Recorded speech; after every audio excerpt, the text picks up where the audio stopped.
All right, guys. Did you enjoy the exercise? Who here feels that they sound a little bit more hypnotic now? Anyone? Thinking about the person you just did the exercise with, do they not sound like a genuine, qualified, good hypnotist, just in terms of the language that's coming out? We haven't even done any formal hypnosis yet, as far as language goes. But already you're flowing more smoothly, right? You should also find that this stuff is coming spontaneously. It's just the ideas are flowing by themselves. Is that fair enough to say? It's actually easier to do it this way than that random pointing exercise we did earlier on, right? Oh, yeah. And it should also be easier to do this than try and memorize a script or even read a script. Because I don't know if you know this, but reading a script, it's something that, takes a lot of training. Hollywood actors spend years developing the skill of memorizing and reading scripts.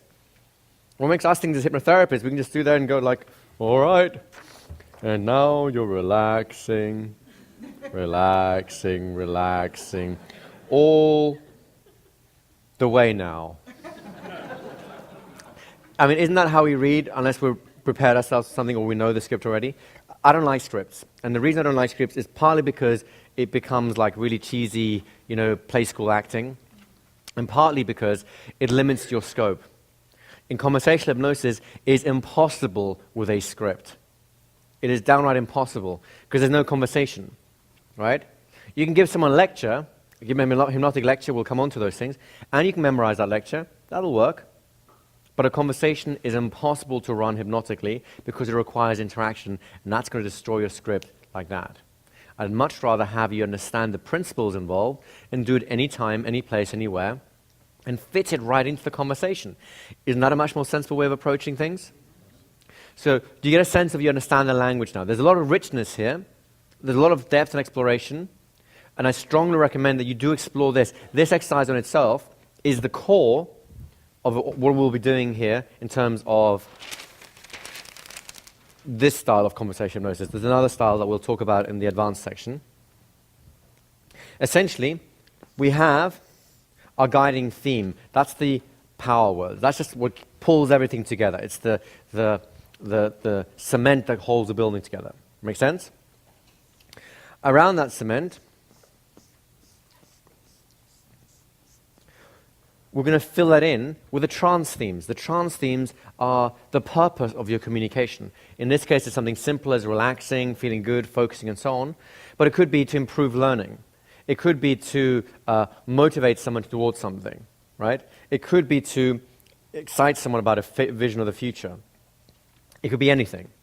For the moment, though, we're focusing on relaxation and comfort because we're still finding our feet when it comes to the whole trance thing. Make sense? We flesh the very same things out with the sort of reverse side, the mirror image of that, which is the reference similes, right? The similes that breathe life into your hypnotic themes. So you can sit there and it'll work. This is the old school hypnosis? Relax, relax, relax. Sleepy, sleepy eyes. Heavy, sleepy, droopy. It works, right? I've done it and it works and it works pretty well. It's very boring, but it works. And it has its place. I strongly recommend that if you haven't done so already, you go and hypnotize at least one person just through sheer force of repetition, right? It'll teach you a lot of very valuable lessons. But this makes it much more rich, and this allows you to start being more conversational. It begins to get more conversational, doesn't it? Then you use things like your language softeners, your language modifiers, and that kind of creates a little bit more of more acceptability in terms of what you're doing, right? Then you make sure you include your hot words. Your hot words create another context which fills the whole thing up. And now, every part of your communication is going in one direction, which is whatever your hypnotic outcome happens to be. Does that make sense? This is going to get the heart of the kind of conversation hypnosis we'll be focusing on over the next 5 days. There's another kind that will be in the advanced program, then the second half, which is different. But this is the heart of it, and this is what's going to make it conversational and very, very powerful. Go ahead. So we've got the power words, which runs through the center, right? The power words, because, and, which means, and so on, right? Then you have your trance themes, which give those power words purpose. I mean, you don't just glue to itself for the hell of it. Maybe you do, right? The point of glue is to put things together. That's what the trans themes are about, right? The reference similes are just a way of enhancing the trans themes to bring them to life more, to make them more potent. Then we have the language modifiers. In this case, we just focus on language softeners to make it more acceptable, to soften the impact of the message. And finally, we complete the picture by adding more emotion, by focusing more on the hot words that are more emotive, that are responded to more powerfully at the unconscious level, because it just has more reference experiences. Make sense? Yes. So those are the key maneuvers I want you guys to really understand. And if you learn nothing else in the next 10 days, this on its own will make you more influential, more persuasive, more charismatic than really most things that you'll come across out there. This on its own. It is really worth spending the time and the effort to make this an absolute natural way of communicating for you. For me, it's harder to turn it off than to turn it on. It just feels natural to speak this way now. Does that make sense to you guys?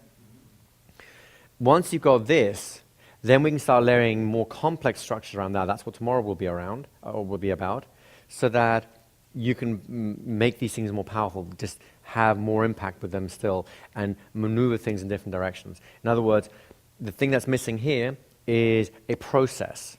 That's what tomorrow is going to be more about. For the moment, you get this idea, right? And it's straightforward, and with practice, you'll get better at it. Go ahead. I often found myself during delivering that I was zoning out. So the question here is, he found himself zoning as the hypnotist. Speaking this way would zone him out as well. You're just ahead of the crowd. The first question was... Just, you want to come up, seeing as there's a little bit longer, so then we can have... then everyone can share in the bountiness of your experience. Well, the first question was, is that less likely to happen with something that's not so focused on relaxation, calm, comfort, and all those sorts of things? So the answer to your first question is really depends on not the focus of the trance themes is not the important element. The important element is your purpose. In other words, what are you trying to achieve? If your purpose is you need someone to be more in this sort of trance, then it'll happen more. If you need someone to be more like, yeah, I'm going to go for it, then it'll happen less. In other words, it's called going first. We'll be going into that actually after the break. And you're putting yourself in the position first, psychologically, physically, emotionally, and so on, that you need the other person to be in, so it's easier for them to follow in. And that's much more important than the actual language patterns that you're Absolutely. using? Okay. Because that's what I found. Even after a sentence or two, I felt myself almost really zoning out, and then I could see him doing it, and then I kind of lost track of what I was saying, but we were both... Later in the week, when we get to the irresistible induction, this will make a lot more sense. Okay. And there's a reason it's called the irresistible induction. Here's a hint. Because it's hard to resist. But what you're talking about lies at the heart of that, yes. Okay. All right, great. Great, thank you so much. All right, guys, let's have a quick break. Oh, go ahead. I was going to ask a quick question. Sure. Okay. Yes, please. Let's open this one up here. So you were mentioning before that with a hot word, for example, let's say you say friendly to someone who had been backstabbed. Yes. And they would counteract, like they would react negatively. Not the would, they might. It depends on if they've associated with a friend, so now becomes a tainted concept and so on. But yes. So the question is, if they have that sort of counteractive reaction, what's something as a hypnotist you can do to kind of counteract, like what they're going through? That's an excellent question. So if basically you use the wrong word, you should notice that you've got a reaction like, right? You will get more into how to spot reactions as we go through. This tends to tell you that whatever you did was not quite right. Then you have to cycle. Basically, the simple answer is you switch. You cycle through a different vocabulary. In other words, you start using different words. If you spotted the actual thing or phrase or word that you used that made them react so badly, then you just drop it from your vocabulary. You use other phrases, right? Guardians, assisting, people who assist. You might use metaphors or similes to do that. So you can still go down your original track. You just avoid pressing the hot button, right? Sometimes you want to press the hot button on purpose. It's a way of deflating. In other words, taking out the taint, the original sting. That's more when we talk about therapy and so on. There's ways of doing that as well. But ultimately, the simplest way of doing it is when you spot the phrase that's causing problems, stop using it and focus on different language that is being more emotive and so on. Does that make sense? Yes. All right, thank you. You're welcome. It was a good question, though.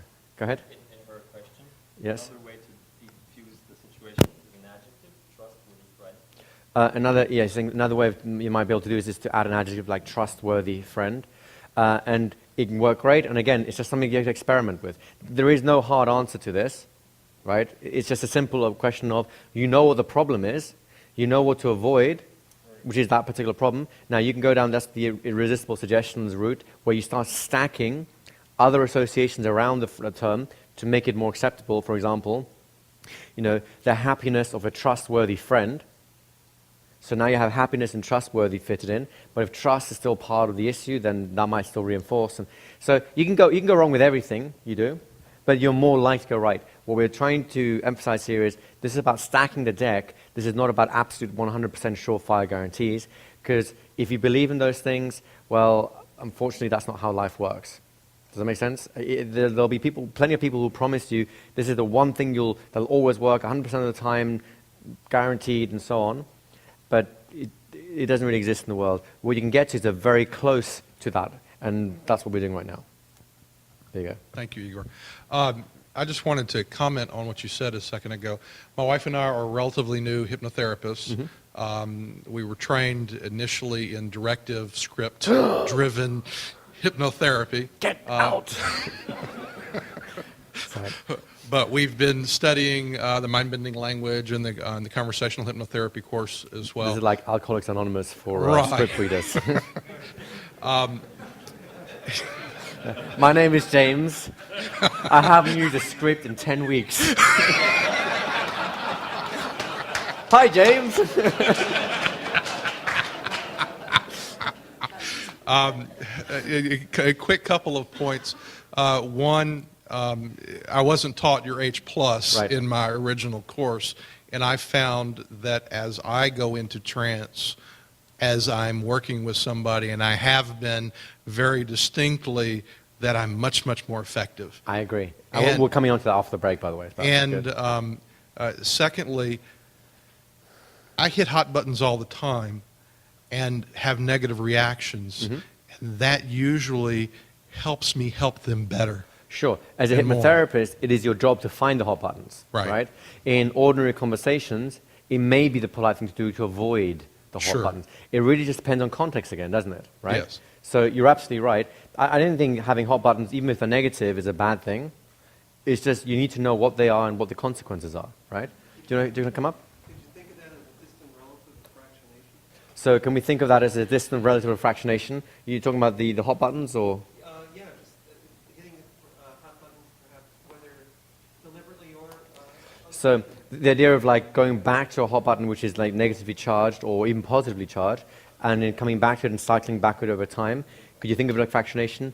Yes, I encourage you to think more of those thoughts. They are very, very good thoughts. For conversation hypnosis, you're in exactly the right place. In fact, you're probably in day 4 already, so you may as well take a break for a while. Go ahead. Hi. Well, I'm having more like an ethical question about Sure.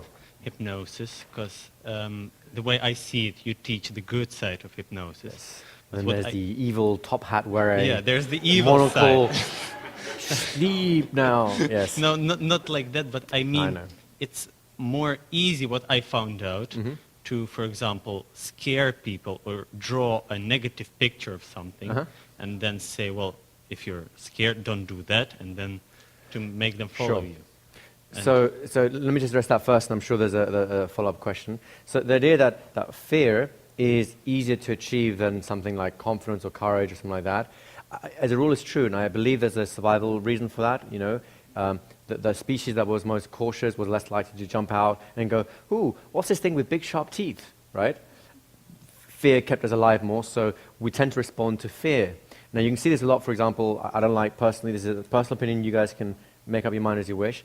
I don't like the news, especially the TV news, because they use a lot of fear to create drama. They use the fear drama to drive ratings, so people will actually watch the news, because they need those ratings, otherwise they don't make their cash. So over time, the news has evolved into an increasingly fear-based messaging service. Make sense?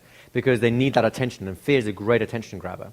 And in normal everyday life, many people find exactly the same thing. They get that strong reaction with fear, and because it's easy to, or relatively easy, to fearmonger, to grab attention with fear and attach things onto it, it becomes a tool of manipulation, shall we say, to attach, don't do that behavior or there'll be fear attached to it, right? The upside is, and this is going back to the win-lose, win-win model, is over time, we tend to avoid people that scare the bejesus out of us, right? It's not a very healthy way of creating long-term interactions. So even though in the short term they can do damage, or in an enforced situation, like for example in a family situation, or like you're in a cult, you can't leave physically, it can do a lot of damage, I agree.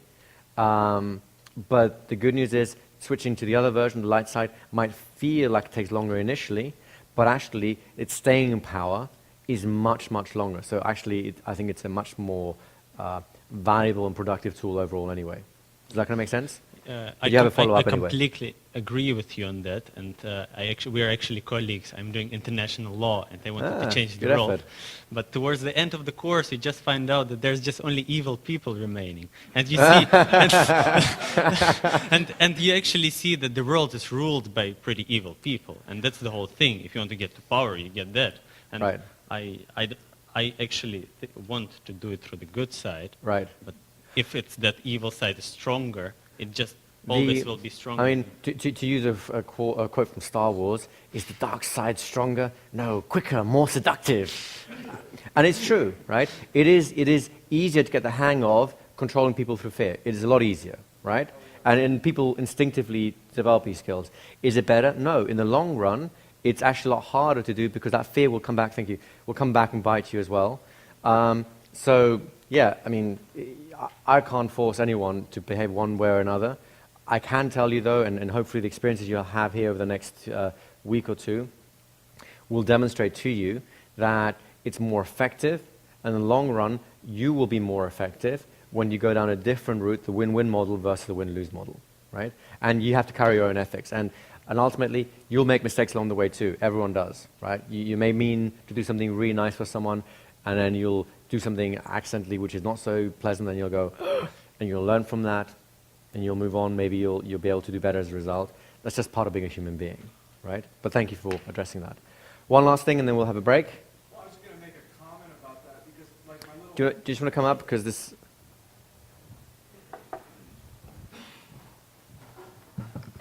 I was going to make a comment that, like my niece, she doesn't listen to anything, when you tell her don't do this, don't do that. Right. So I actually wanted to tell her when she boils water in the microwave that you have to be very careful because it Right. will explode in your face. And so the way I told her is I said, you want to hear a story about a man who melted his face off? And she goes, oh my God, what happened? Right. And I said, well, he put, a Pyrex dish in the microwave to boil water, and he pulled it out and it exploded in his face. And then I had her attention and she was completely absorbed. And then I said, but then I took the negative and turned it into a positive. Right. And then I said, so what you want to do is, put a wooden spoon or something in the water, and that will dissipate, the heat to such a point where it's not going to So you're explode. giving the mind somewhere to go that is Right. other than the fear, an escape from fear. Right. Now, this is actually a very valid point. We may as well address this, although we're coming more into this later in the week. And it touches the same point.